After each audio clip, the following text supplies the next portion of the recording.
Des centaines de drapeaux berbères flottent dans les rues de Rabat. Marche de soutien au mouvement de protestation du Irak. Les maires sont en tête de cortège, indignés par le verdict.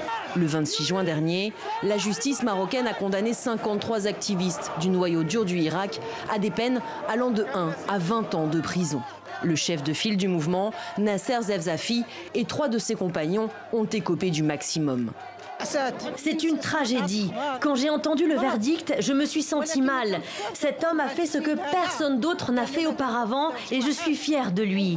Nos enfants n'ont commis aucun crime. Ils n'ont ni volé, ni tué. Ils défendaient juste leurs droits. La foule a défilé de la place Bab el-Had, près de la Médina, jusqu'au Parlement, sans aucun incident. Dans les rangs, la présence notable du mouvement islamiste Justice et Dignité, le plus important du pays. Ces sentences sont injustes et n'ont qu'un seul objectif, la vengeance.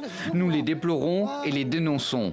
Nous demandons aussi qu'elles soient révisées immédiatement et que l'État se réconcilie avec le peuple en lui accordant ses droits au lieu de l'opprimer.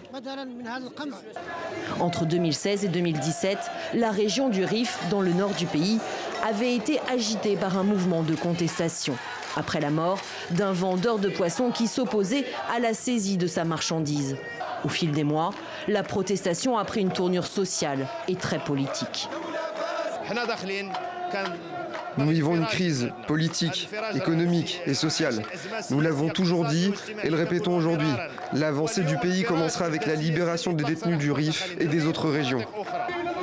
Tous les détenus ont décidé de faire appel du verdict.